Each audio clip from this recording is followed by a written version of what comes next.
খুঁটির সঙ্গে বাঁধলেন। হাজার হাজার মানুষ এরকম চিন্তা করতেছে, আরে আমিরুল মুমিনিন খলিফাতুল মুসলিমিন ওমর রাদিয়াল্লাহু আনহু নিজের হাতে সন্তানের বিচার করবে। সবাই স্তম্ভিত হয়ে গেছে, সবাই চুপচাপ বসে রয়েছে। ওমর রাদিয়াল্লাহু আনহু আখলাসকে বলেন, আখলাস, তুমি আমার সন্তানকে বেত্রাঘাত করতে শুরু করো। এবার আখলাস চাবুক হাতে থরথর করে কাঁপতে শুরু করলো। বললেন, আমিরুল মুমিনিন খলিফাতুল মুসলিমিন, আমি আপনার সন্তানকে চাবুক মারতে পারবো না, আমার ভয় হয়। আমার রাদিয়াল্লাহু আনহু বললেন, আখলাস, আল্লাহ রাব্বুল আলামিন বলেন, ওমান লাম ইয়াহকুম বিমা আনজালাল্লাহু ফাউলাইকা হুমুল কাফিরুন। আল্লাহু আকবার, যারা আওয়াজ দিবেন আল্লাহু আকবার। আমার রাদিয়াল্লাহু আনহু বললেন, আখলাস, আল্লাহ রাব্বুল আলামিন বলেছেন, ওমান লাম ইয়াহকুম বিমা আনজালাল্লাহু ফাউলাইকা হুমুল কাফিরুন। যারা কোরআন অনুযায়ী বিচার করবে না, কোরআনের বিধান অনুযায়ী যারা এরকম শাস্তি দিবে না, কোরআন দিয়ে যারা রাষ্ট্র পরিচালনা করতে না, কোরআন দিয়ে যারা রাষ্ট্র পরিচালনা যারা করবে না, কোরআনের রাজ যারা কায়েম করতে চায়, তাদের যারা বিরোধিতা করবে, তাদেরকে যারা সহযোগিতা করবে না, কোরআনের হুকুমত রাষ্ট্রে প্রতিষ্ঠিত হক কায়েম হয়ে যায়, এটাকে যারা সাপোর্ট করে না, যারা এর থেকে পিছপা হবে, এরা হলো আল্লাহ দ্রোহী, এরাই হলো আল্লাহ বিরোধী। কথা ইন্নাল্লাহ মা ইয়া'iদুকুম বিহি ইন্নাল্লাহ কানা সামিআন বাসীরা। আল্লাহু আকবার। আল্লাহ রাব্বুল আলামিন বলেন, ইন্না হরফে মুশাব্বাহ বিল ইন্নাল্লাহ, আল্লাহ তাআলা বলতেছেন, ইয়ামুরুকুম আন তুআদ্দুল আমানাতি ইলা আহলিহা। ও দুনিয়ার মানুষ, আমি তোমাদের কাছে যে আমানত দিয়েছি, এই আমানত সমূহ, আমানতগুলো, আমানতের হকদারের কাছে তোমরা পৌঁছে দাও। এটা কার কথা? আপনারা একটু এখানে আসুন, সবাই শুনুন। আচ্ছা, মুরগির বাচ্চা যখন ডিম ফোটানোর জন্য মা বোনেরা ওই গ্রামের কদা তো বোঝেন বাংলা ভাষা, কদায় যখন এরকম মুরগির ডিম দেয়, দেওয়ার পরে বাচ্চা ফোটানোর জন্য মুরগিকে উপরে রাখে। কোনো ডিম যদি তাও না পায়, তাহলে ওই ডিমের বাচ্চা ফুটবে? ওই ডিম কি হবে? কাজা হবে, খাওয়া যাবে, মানুষের সামনে ভাঙা যাবে? তো আপনারা বক্তার সম্মুখে বসবেন ওই মুরগির তা দেওয়ার ডিমের মতো। সুবহানাল্লাহ বলেন না, নামুন খারাপ করলেন। আপনার এদিকে আসেন। তবে বলতেছিলাম, আল্লাহ রাব্বুল আলামিন আদেশ করলেন, আন তুআদ্দুল আমানাতি ইলা আহলিহা ওয়া ইযা হাকামতুম বাইনান নাসি আন তাহকুমু বিল আদল। ও দুনিয়ার মানুষ, যখন তোমরা বিচার করবা, ফয়সালা করবা, তখন ন্যায় এবং ইনসাফের ভিত্তিতে বিচার ফয়সালা করবা। এটা কার আদেশ? যারা আওয়াজ দেবেন, কার আদেশ? আল্লাহর আদেশ। কেমন বিচার, কেমন নিষ্ঠার সহিত বিচার? আমাদের দেশের বিচারের মতো নয় যে ভালো আলেম ওলামা কোরআনওয়ালাদের জেলখানায় বন্দি করে রাখা হয়, আর যারা জুলুম চালায়, নির্যাতন চালায়, মানুষদেরকে জিম্মি করে রাখে, তাদেরকে নির্দোষী খালাস দেওয়া হয়। এরকম আমল, এরকম আইন, এরকম বিচার, কেমন বিচার একটু শোনেন। ইনসাফের বিচার, আদলের বিচার কেমন ছিল? হযরত ওমর রাদিয়াল্লাহু তাআলা আনহু একদিন মসজিদে নববীর সম্মুখে বসে আছে। এমন সময় একজন সুন্দরী রূপবতী এরকম একজন মেয়ে, তার কাঁধে একটা ছোট্ট বাচ্চা নিলেন। বাচ্চাটাকে সঙ্গে নিয়ে হযরত ওমর রাদিয়াল্লাহু তাআলা আনহুর দরবারে চলে আসলেন। আসার পরে ওমর রাদিয়াল্লাহু তাআলা আনহুকে সালাম জানাইলেন। সালাম বিনিময়ের পরে ওমর রাদিয়াল্লাহু তাআলা আনহুকে বললেন, ও আমিরুল মুমিনিন খলিফাতুল মুসলিমিন, আমার কোলে যে বাচ্চা আছে, এই বাচ্চাটি আপনার পরিবারের সদস্য। এরা কার সামনে বলতেছে? হযরত ওমরের সম্মুখে বলতেছে। আল্লাহু আকবার বলেন।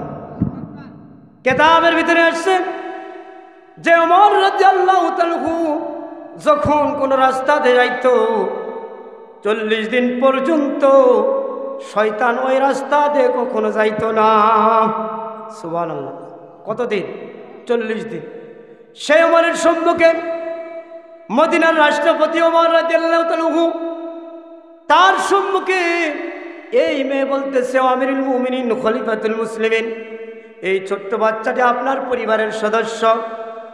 ওমর রাদিয়াল্লাহু তাআলা চমকে উঠলেন।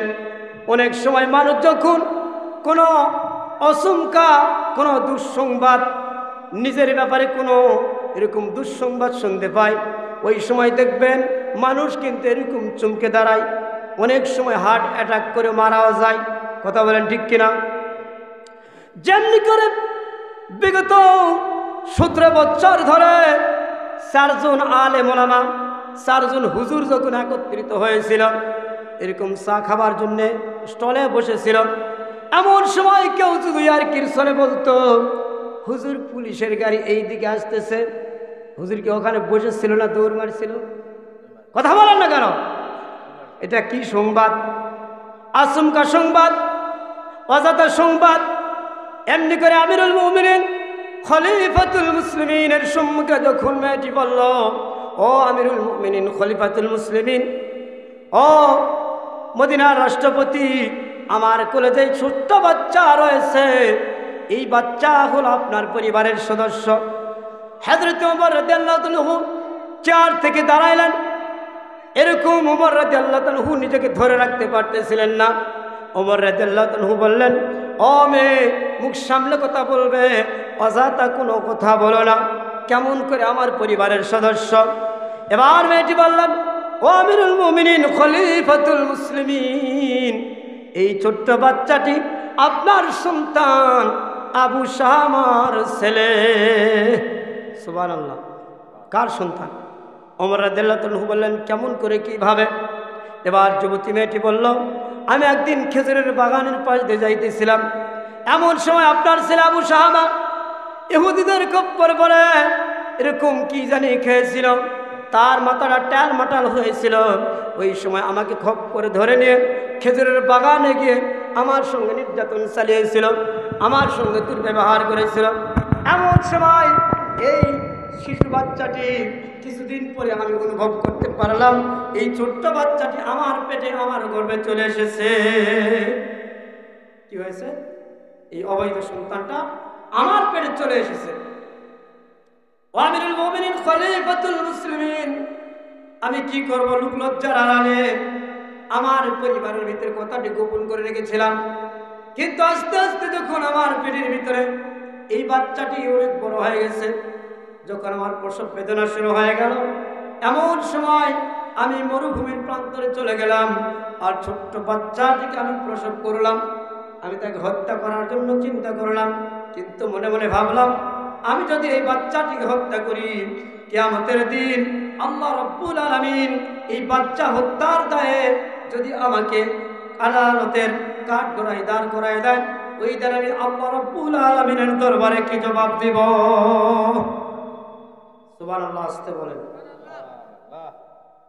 এবার ওমর রাদিয়াল্লাহু তাআলা বললেন, তুমি যদি এই কথাটি সত্য বলে দেখো, তাইলে তুমি এই মসজিদের নববীর বারান্দায় ওঠো এবং একবার নয়, 2 বার নয়, 3 বার আল্লাহ রাব্বুল আলামিনের নামে কসম করে বলো। কতবার? কার নামে কসম করবে? আল্লাহ রাব্বুল আলামিন বলেন, ফাকাসমাহুমুল্লাহ, দুনিয়ার মানুষ, যদি তোমরা কার নামে কসম করো, শুধু একমাত্র আল্লাহ তাআলার নামেই কসম করতে হবে। কার নামে? আমরা তো কোথায় কোথায় মসজিদে উঠি কিনা, কিছু হলে মসজিদে উঠবো, মসজিদে উঠে সত্য কথা বল, এরকম করি না। মেয়েরা তো বিশেষ করে সন্তানের মাথার উপর হাত রাখে, কোথায় কোথায় কোরআনের উপর হাত রাখে কিনা। এবার ওমর রাদিয়াল্লাহু তাআলা বললেন, মা, তুমি যদি সত্যি তোমার কথাই সত্যবাদী হয়ে থাকো, তাহলে তুমি মসজিদে নববীতে উঠো এবং 3 বার বলো আল্লাহু, আল্লাহর কসম করে বলো। এবার মেয়েটি তিনবার আল্লাহ রাব্বুল আলামিনের নামের কসম করলেন, করার পরে বেরিয়ে চলে আসলেন। এমন সময় হযরত ওমর রাদিয়াল্লাহু তাআলা ভাবলেন, মেয়েটা বলেছে সত্য বলেছে, এর ভিতরে কোনো মিথ্যার অবকাশ নাই, কিন্তু অপরাধে আমার ছেলে, কাকে আমার ছেলেকে ধরতে দিব, কাকে পাঠাবো? হযরত ওমর রাদিয়াল্লাহু তাআলা পৃথিবীর মধ্যে সর্বপ্রথম পুলিশ বাহিনী এরকম নিযুক্ত করেছিলেন। সুবহানাল্লাহ বলেন। কোন বাহিনী? এবং বারাকি সৈন্যদেরকে প্রত্যেক মাসে 3 দিন করে ছুটির ব্যবস্থা করেছিলেন। সৈন্যদেরকে হযরত ওমর রাদিয়াল্লাহু তাআলা প্রশিক্ষণের ব্যবস্থা দিয়েছিলেন। ওমর রাদিয়াল্লাহু তাআলা সর্বপ্রথম পৃথিবীতে মানুষের নিরাপত্তার জন্য, মানুষের এরকম সম্পদের হেফাজত করার জন্য পুলিশ বাহিনী নির্মাণ করেছিলেন। সুবহানাল্লাহ। এই জন্য বুখারী শরীফের হাদিসের ভিতরে এসেছে, বিশ্বনবী সাল্লাল্লাহু আলাইহি ওয়াসাল্লাম বলেন, রিবাতু ইয়াউমি ফি সাবিলিহি খায়রুম মিনাদ দুনিয়া ওয়া ফিহা। যখন কোন মানুষ, যখন কোন পুলিশ, যখন কোন র্যাব, যখন কোন বিডিআর, যখন কোন সেনাবাহিনী, যখন কোন আনসার মানুষের জানমালের নিরাপত্তার জন্য পাহারাদারি করবে, রিবাতু ইয়াউমি ফি সাবিলিহি খায়রুম মিনাদ দুনিয়া ওয়া ফিহা, যদি সামান্য সময়ও এরকম নিরাপত্তার কাজে নিযুক্ত থাকে, মুসলমানের জানমালের হেফাজতের জন্য দায়িত্ব পালন করেন, আল্লাহ রাব্বুল আলামিন এই সামান্য সময়ে নিরাপত্তা দেওয়ার জন্য খায়রুম মিনাদ দুনিয়া ওয়া ফিহা, আসমান জমিনের মাঝে যত ফাঁকা জায়গা আছে ওই জায়গা পরিমাণ নেকি ওই ব্যক্তির আমল নামে আল্লাহ রাব্বুল আলামিন দান করবেন। সুবহানাল্লাহ। ওমর রাদিয়াল্লাহু তাআলা পুলিশকে ডাকলেন, ও পুলিশ, তুমি চলে এসো, আমার সন্তান আবু শাহামা অপরাধ করেছে, তাকে ধরে আনো। পুলিশ বললেন, না না, আমি পারবো না। ওমর রাদিয়াল্লাহু তাআলার সম্মুখে থরথর করে কাঁপতে লাগলেন। ওমর রাদিয়াল্লাহু তাআলা রাগ করলেন। ওমর রাদিয়াল্লাহু তাআলা নিজে তার বাড়িতে চলে গেলেন। যাওয়ার পরে দরজায় গেলেন। যাওয়ার পরে দরজায় গিয়ে সালাম জানালেন, আসসালামু আলাইকুম ইয়া আহলাল বাইত। আমরা যখন বাড়িতে যাই সালাম দেই তো নাকি? না পড়ি না? না, বাড়ি আসো, ক্ষুধা লাগছে, খাবার দাও, এই কথাই তো বলি। সূরাতুল হুজরাতের ভিতরে আল্লাহ রাব্বুল আলামিন বলতেছেন, যখন তোমরা কোনো গৃহে, কোনো বাড়িতে প্রবেশ করবে, সর্বপ্রথমে গিয়ে বাড়ির দরজার এরকম ডান পাশে দাঁড়াবে। দাঁড়ানোর পরে একবার আসসালামু আলাইকুম ইয়া আহলাল বাইত বলবে। কোনো আওয়াজ না আসলে দ্বিতীয়বার সালাম দেবে। এরপরে আবার আওয়াজ না আসলে তৃতীয়বার সালাম দিয়ে ওখান থেকে ত্যাগ করে তুমি চলে যাবে। কিন্তু সালাম না দিয়ে কোনো বাড়িতে প্রবেশ করা যাবে না। আমরা সালাম দেই তো না? শুধু আমরা সেই থাকি, আমি হুজুর, আমি বক্তা, আমি বুজুর্গ, আমি বাড়ির কর্তা, আমাকে মানুষ সালাম দিবে, মুসল্লিরা সালাম দিবে, স্ত্রী আমাকে সালাম দিবে, আমার ছেলেমেয়ে সালাম দিবে। আপনি কয়েকদিন সালাম দিয়েছিলেন? আমার রাদিয়াল্লাহু তাআলা আমার কি করলেন? সালাম দিলেন দরজায় গিয়ে, সালামের জবাব ভিতর থেকে চলে আসলো। ওমর রাদিয়াল্লাহু তাআলা চলে গেলেন বাড়ির ভিতরে। যাবার পরে দেখলেন তার ছেলে এরকম রুটি খাইতেছিল। সুবহানাল্লাহ বলেন না? খাইতেছিল। ওমর রাদিয়াল্লাহু তাআলা ছেলেটির দিকে তাকাইলেন আর বললেন, ও আমার ছেলে, ও আমার পুত্র, এটাই হয়তো বা তোমার জীবনের শেষ খাবার। কি খাবার? জীবনের শেষ খাবার। আমিরুল মুমিনিন, মদিনার গভর্নর, এরপরে তার সন্তান দোষী, তার সন্তানকে ছাড় দিয়েছে? কথা বলেন, এখন ছাড় দিয়েছে? আর আমাদের দেশের দলীয় নেতা কর্মী যত বড় অপরাধ করুক না কেন, তাকে ছাড় দেওয়া হয় 16 ডিসেম্বর বিজয় দিবস, স্বাধীনতা দিবসের নামে। রাষ্ট্রপতি এরকম তার নিজ বলে, তার সংবিধান বলে ক্ষমা করে দেয়। আর বিরোধী দলের হলে যদিও সে 47 বছর আগেও যদি অপরাধ করে থাকে, এরপরে বাছাই করে খুঁজে খুঁজে তাকে গ্রেফতার করে জেলখানায় বন্দী করে তাকে মৃত্যুদণ্ড কার্যকর করা হয়। কথা বলে ঠিক কিনা? আমার প্রিয় ভাইরা, এবার ওমর রাদিয়াল্লাহু তাআলা তার ছেলেকে বলতেছেন, বাবা, এটা তোমার জীবনের শেষ খাবার। এবার সন্তান পানির গিলাস হাতে নিয়েছে, থরথর করে পানির গিলাসটা কাঁপতেছে। কেননা সন্তান তার বাবাকে ভালো করেছিলেন। যেহেতু ওমর রাদিয়াল্লাহু তাআলা বলেছেন, এটাই তোমার হয়তো বা জীবনের শেষ খাবার। সন্তান বলতেছে এটা আমার জীবনের শেষ খাবার। সন্তান আবু শামা আর খাইতে পারলেন না। এমন সময় হাত দুটো পরিষ্কার করলেন। এবার ওমর রাদিয়াল্লাহু আনহু তার ছেলেকে বললেন, বাবা তুমি কি কখনো কোনো নারীর সঙ্গে ব্যভিচার করেছো কিনা? তুমি কি কখনো মদ্যপান করেছো কিনা একটু বলো। এবার সন্তান বলতেছে, বাবা গো, ও বাবা, আমি একদিন মদিনার ইহুদিদের খপ্পরে পড়ে একটু মদ্যপান করেছিলাম। আর এই মদ্যপান করার কারণে আমার মাথা ঠিক ছিল না।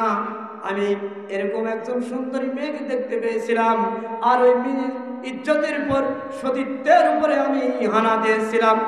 খোদার কসম করে বলতেছি বাবা, ওই দিন থেকে আমি প্রতিদিন রাত্রে কান্না করি আর আল্লাহ রাব্বুল আলামিনের দরবারে ইস্তেগফার পাঠ করি আর ক্ষমা প্রার্থনা করি। ওমর রাদিয়াল্লাহু আনহু বললেন, ও আমার সন্তান, যদিও তুমি আল্লাহ রাব্বুল আলামিনের কাছে ক্ষমা প্রার্থনা করেছো, এরপরে যেহেতু মেয়েটি এরকম আমার কাছে নালিশ করেছে, আমি তোমার বিচার করব, চলো আমার সঙ্গে। সন্তান বললেন, বাবা আপনার হাতে ধরি পায়ে পড়ি, আপনি মদিনার রাষ্ট্রপতি, ও বাবা আপনি প্রেসিডেন্ট, আপনার ছেলে আমি সাহাবা, আবু সাহাবা, আমার বিচার যদি মদিনার সমস্ত মানুষের সম্মুখে হয়, আপনার ইজ্জত যাবে, আপনার সম্মান যাবে। বাবা গো, ও বাবা, এর চাইতে ভালো হয় আমার কাল্লাটা তুমি বাড়ির ভিতরে দ্বিখণ্ডিত করে দাও। কি বলতেছে? যে আমাকে হত্যা করে বাড়ির ভিতরে, মানুষকে দেখানোর দরকার নাই। অনেক সময় গ্রামের মন্ডল মাতব্বরেরা কেউ অপরাধ করলে, গভীর রাত্রে এরকম জেনা করলে, ব্যভিচার করলে, গ্রামের মন্ডল মাতব্বরেরা বিচার করে। এরকম 10টা বেদ একসঙ্গে বেঁধে 10টা বাড়ি দেয় আর বলে যে ভয় গেছে 100টা। এরকম করে না? করে কিনা? নাউজুবিল্লাহ বলেন। কিয়ামতের দিন এই সকল মন্ডল মাতব্বররা ধরা খায়। যেহেতু বিশ্বনবী সাল্লাল্লাহু আলাইহি ওয়াসাল্লাম বলেছেন, কুল্লুকুম মাসউলিন ওয়া কুল্লুকুম সাইলিন, প্রত্যেক অধীনস্থদের ব্যাপারে প্রত্যেকে জিজ্ঞাসিত হবে। আপনি মন্ডল ছিলেন, মাতব্বর ছিলেন, আপনি কেমন বিচার করেছেন? রাত্রিকালে কার টাকা খেয়েছেন, কার ঘুষ খেয়েছেন, অপরাধীদেরকে ক্ষমা করে দিয়েছেন। কিয়ামতের দিন আল্লাহ রাব্বুল আলামিন আপনাকে চুল পরিমাণ ছাড় দিবেন। কথা বলেন ঠিক কিনা? এবার ওমর রাদিয়াল্লাহু আনহু বললেন, সন্তান, যেহেতু আল্লাহ রাব্বুল আলামিন বলেছেন, আয-যানিয়াতু ওয়াজ-যানি ফাজলিদু কুল্লা ওয়াহিদিন মিনহুমা মিয়াতা জালদা ওয়া লা তাখুযুকুম বিহিমা রাফাতুন ফি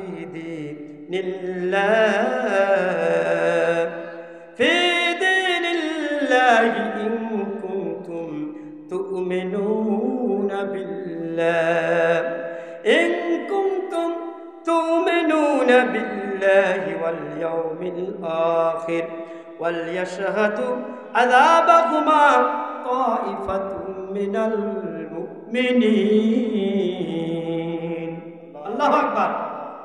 হযরত ওমর রাদিয়াল্লাহু আনহু বললেন, ও সন্তান, যেহেতু আল্লাহ রাব্বুল আলামিন ব্যভিচারের শাস্তি, জেনার শাস্তি কোরআনুল কারীমের ভিতরে ঘোষণা করেছেন, যদি কোনো অবিবাহিত ছেলে মেয়ে ব্যভিচার করে, আয-যানিয়াতু ওয়াজ-যানি ফাজলিদু কুল্লা মিয়াতা জিলদা, ছেলে হোক মেয়ে হোক, অবিবাহিত যদি হয় তাদেরকে 100 বেত্রাঘাত মারতে হবে, এবং গোপনে নয়, রাত্রিকালে নয়, 10টা বেত একসঙ্গে বেঁধে 10টা বাড়ি নয়, প্রকাশ্যে তোমার সম্মুখে তাদেরকে প্রকাশ্যভাবেই বিচার করতে হবে। এটা কার বিধান? আল্লাহ রাব্বুল আলামিন বলেন, ইয়া আইয়ুহাল্লাযীনা আমানু আতিউল্লাহ ওয়া আতিউর রাসূল উলিল আমরি মিনকুম। আল্লাহ রাব্বুল আলামিন বলেন, ও দুনিয়ার মানুষ, তোমরা আল্লাহ রাব্বুল আলামিনকে, আল্লাহর হুকুম পালন করবে, আল্লাহর বিধান মেনে চলবে। আতিউল্লাহ ওয়া আতিউর রাসূল, আর রাসূলের আনুগত্য করবে, আর রাসূলের অনুসরণ করবে। রাসূলের যেরকম করে রাষ্ট্র পরিচালনা করেছে রাসূল সাল্লাল্লাহু আলাইহি ওয়াসাল্লাম তেমনি করে বিচার করেছে, ফয়সালা করেছে, তোমরা তেমনি করে সমাজের বিচার করবা, ফয়সালা করবা। সুবহানাল্লাহ। আল্লাহ রাসূল সাল্লাল্লাহু আলাইহি ওয়াসাল্লাম বলেন, মা তাকুমুর রাসূলু ফাখুযু ওয়া মা নাহাকুম আনহু ফান্তাহু। রাসূল সাল্লাল্লাহু আলাইহি সাল্লাম যেটাকে তোমাকে ধরতে বলেছে, যেই কাজটি যেমনি করে করতে বলেছে সেটাকে তেমনি করে করবা, আর যেটাকে যেমনি করে ছেড়ে দিতে বলেছে, যেটাকে যেমনি করে নিষেধ করেছে তেমনি করে তোমরা নিষেধ করবা, তেমনি করে তোমরা ছেড়ে দিবা। হযরত ওমর রাদিয়াল্লাহু আনহু বললেন, ও আমার পুত্র, আমার সন্তান, আমি যদি তোমার কথা মতো আমার বাড়ির ভিতরে তোমার বিচার করি, ফয়সালা করি, যদি তোমার কাল্লাটাকে দ্বিখণ্ডিত করে দেই, এরপরেও কিয়ামতের দিন আমি আল্লাহ রাব্বুল আলামিনের কাঠগড়ায় দাঁড়াতে হবে আমাকে। যেহেতু আমি কোরআনুল কারীমের আয়াতের সঙ্গে বিরোধিতা করব, না না, এটা হতে পারে না। সন্তান, চলো চলো, মসজিদের নববীর সম্মুখে চলো, নামাজ হবে। নামাজের পরে হাজার হাজার মানুষের সম্মুখে তোমাকে জেনার শাস্তি আমি প্রদান করব। এটাই হলো ইসলাম, এটাই সংবিধান, এটাই কোরআনের আইন, এটাই ইসলামী রাষ্ট্র পরিচালকদের নীতি ছিল। কথা বলেন ঠিক কিনা? আমার রাদিয়াল্লাহু আনহু সন্তানটাকে ধরে নিয়ে আসলেন, আসার পরে মসজিদের সম্মুখে হাজির করলেন, আর একজন ঘোষণাকারীকে বললেন, ও ঘোষক, তুমি মদিনার মাঝে ঘোষণা দিয়ে দাও, সমস্ত মদিনাবাসীদেরকে খবর দিয়ে দাও, আজকে আমার সন্তান আবু শামা ব্যভিচার করেছে, ব্যভিচারের বিচার হবে তার সবার সম্মুখে। একজন ঘোষক ঘোষণা দিয়ে দিলেন, সমস্ত মানুষগুলো একত্রিত হয়ে গেল। এমন সময় নামাজের ওয়াক্ত আসলো। হযরত ওমর রাদিয়াল্লাহু আনহু মুয়াজ্জিনকে ডাক দিয়ে বললেন, মুয়াজ্জিন, তুমি ঘোষণা দিয়ে দাও, আযান দিয়ে দাও, নামাজ হবে, নামাজের পরে আমার সন্তানের আমি বিচার করব নিজের হাতে। সুবহানাল্লাহ। আযান হয়ে গেল, সমস্ত সাহাবীরা তাকায় আছে ওমর রাদিয়াল্লাহু আনহুর দিকে। আর মদিনার রাষ্ট্রপতি নিজের সন্তানের বিচার করবে, কত বড় কথা! এরকম সবাই দাঁড়ায় আছে। আমার রাদিয়াল্লাহু আনহু এরকম নামাজের ইমামতিতে দাঁড়ায় গেলেন। সুবহানাল্লাহ বলেন না? আমাদের দেশে যদি কোনো হুজুর, যদি কোনো মসজিদের ইমাম সামান্যতম তার সন্তান কোনো অপরাধ করত, তাইলে আপনারা তাকে মসজিদে রাখতেন না, বাহির করে দিতেন? রাখতেন? কথা বলেন, রাখতেন? অনেক ইমাম মসজিদে হক কথা বলার কারণে 17 বছর ইমামতি হারিয়েছিল। কথা বলেন ঠিক কিনা? অনেক ইমাম আল্লামা সাইদুর জন্য মোনাজাত করেছিল, দোয়া করেছিল, এই অপরাধে তার ইমামতি চলে গিয়েছিল। কথা বলেন ঠিক কিনা? প্রত্যেকটা প্রায় মসজিদে প্রায় জুমার দিনে টিভি পাঠানো হতো, ইমামদের মোবাইল নাম্বার সংগ্রহ করা হতো, কি ধরনের বক্তব্য দেয়। তাদের দলীয় লোকগুলো এরকম নিযুক্ত করেছিল, ইমামদেরকে হুমকি দেওয়া হতো, ওই হুজুর, তুমি মোল্লা, তুমি মসজিদে কোরআন হাদিসের বক্তব্য দিবা, রাজনৈতিক কোনো বক্তব্য দিবে না। এরকম হয়েছিল কেন? কথা বলেন। আর ওমর রাদিয়াল্লাহু আনহু নিজে তার সন্তান ব্যভিচারের আসামি। কিসের আসামি? জোরে আওয়াজ দিয়ে বলেন না, কিসের আসামি? ইমামতি করতেছে কে? আমাদের সমাজটা কোথায় চিন্তা করেন। দাড়ির টুপি দেখলেই জঙ্গিবাদ, দাড়ির টুপি দেখলেই মৌলবাদ, হুজুর দেখলেই গালি দেয়। হুজুর জোরে হাঁটলেও দোষ, ধীরে হাঁটলেও দোষ। জোরে গেলে দাওয়াত পাইছে, জোরে যায়, ধীরে গেলে বেশি খাইছে, ধীরে যায়। কথা বলেন ঠিক কিনা? পৃথিবীর সবচাইতে নির্যাতিত বাংলাদেশি ইমামরা, সবচাইতে বেশি নির্যাতিত আলেম ওলামারা। কথা বলেন ঠিক কিনা? প্রিয় ভাইরা আমার, ওমর রাদিয়াল্লাহু আনহু মসজিদের নববীতে ইমামতির দায়িত্ব পালন করলেন। নামাজ সমাপ্ত হয়ে গেল। এবার সবাইকে বললেন, তোমরা সম্মুখে দাঁড়ায় যাও। সবাই দাঁড়ায় গেলেন। ওমর রাদিয়াল্লাহু আনহু এরকম জাল্লাদকে ডাকলেন, আকলাস, জাল্লাদের নাম ছিল আকলাস, আকলাস, তুমি চামড়ার চাবুকটা নিয়ে এসো, আমার সন্তানটার আমি নিজে হাতে বিচার করবো। আল্লাহু আকবার বলেন না? এবার আমিরুল মুমিনিন খলিফাতুল মুসলিমিন আকলাসকে বললেন, আকলাস, ও আকলাস, তুমি চামড়ার চাবুক নিয়ে তৈরি হয়ে যাও। ওমর রাদিয়াল্লাহু আনহু একটা রশি আনলেন। রশি আনার পরে সন্তানের হাত দুইটা বেঁধে দিলেন, পা দুইটা বেঁধে দিলেন। হাত পা বাঁধলাম, নিজের হাতে ওমর রাদিয়াল্লাহু আনহু সন্তানটাকে মসজিদে নববীর সম্মুখে একটা খুঁটির সঙ্গে বেঁধে রাখলেন। আল্লাহু আকবার বলেন না? খুঁটির সঙ্গে বাঁধলেন। হাজার হাজার মানুষ এরকম চিন্তা করতেছে, আরে আমিরুল মুমিনিন খলিফাতুল মুসলিমিন ওমর রাদিয়াল্লাহু আনহু নিজের হাতে সন্তানের বিচার করবে। সবাই স্তম্ভিত হয়ে গেছে, সবাই চুপচাপ বসে রয়েছে।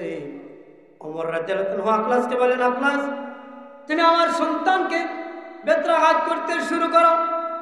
এবার আখলাস চাবুক হাতে থরথর করে কাঁপতে শুরু করলো। বললেন, আমিরুল মুমিনিন খলিফাতুল মুসলিমিন, আমি আপনার সন্তানকে চাবুক মারতে পারবো না, আমার ভয় হয়। ওমর রাদিয়াল্লাহু আনহু বললেন, আখলাস আল্লাহ রাব্বুল আলামিন বলেন, ওমান লাম ইয়াহকুম বিমা আনজালাল্লাহু ফাউলাইকা হুমুল কাফিরুন। আল্লাহু আকবার, যারা আওয়াজ দিবেন আল্লাহু আকবার। ওমর রাদিয়াল্লাহু আনহু বললেন, আখলাস আল্লাহ রাব্বুল আলামিন বলেছেন, ওমান লাম ইয়াহকুম বিমা আনজালাল্লাহু ফাউলাইকা হুমুল কাফিরুন।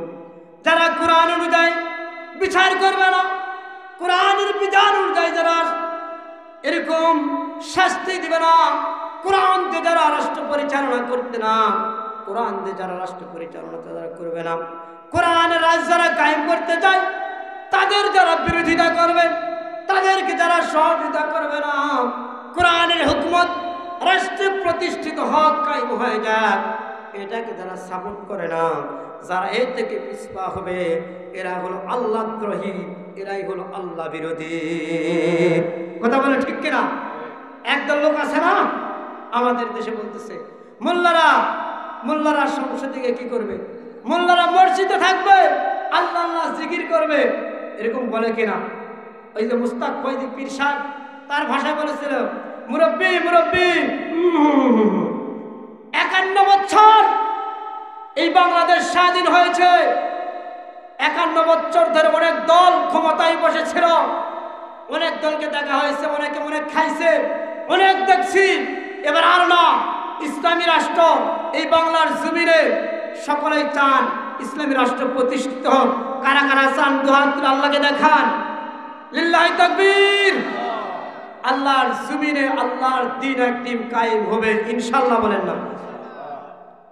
কোন একদিন এ দেশের আকাশে কালিমার পতাকা দুলবে দুলবে, সেদিন সবাই খোদাই বিধান পেয়ে, সেদিন সবাই খোদাই বিধান পেয়ে দুঃখ বেদনা ভুলবে ভুলবে, দুঃখ বেদনা ভুলবে। সবাই বলেন, সেদিন আর নয় বেশি দূরে, একটুখানি পথ গেলে মিলবে সেদিন, সেদিন সবাই দুঃখ বেদনা ভুলবে ভুলবে, দুঃখ বেদনা ভুলবে। মারহাবা। এবার ওমর রাদিয়াল্লাহু আনহু জাল্লাত আখলাসকে বললেন, আখলাস তুমি যখন পারবা না তুমি চুপ করে বসে পড়ো। ওমর রাদিয়াল্লাহু আনহু নিজের চাবুকটা ধরলেন, নিজের সন্তান আবু উসামাকে চাবুক দ্বারা আঘাত করতে শুরু করলেন। চাবুক মারতে মারতে এরকম যখন 70টা চাবুক মারা হয়ে গেল, এমন সময় আখলাস এরকম সবাই বসে আছে, সকল সাহাবী তাকায় আছে, অনেকের চোখে পানি এরকম ফোঁটা চলে এসেছে।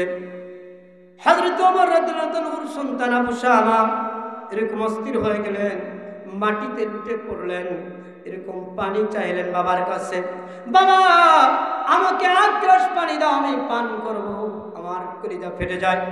ওমর রাদিয়াল্লাহু আনহু বললেন, সন্তান রে ও আমার সন্তান, ব্যভিচারের কাজে তুমি দেরি করো না, পাপের কাজে তুমি দেরি করো নাই, তুমি পাপ করেছো, সুতরাং তোমাকে আমি শাস্তি প্রদান করব। এক গ্লাস তো দূরের কথা, এক ফোঁটা পানি আমি তোমাকে পান করতে দিব না। আল্লাহু আকবার। বিচার কাকে বলে?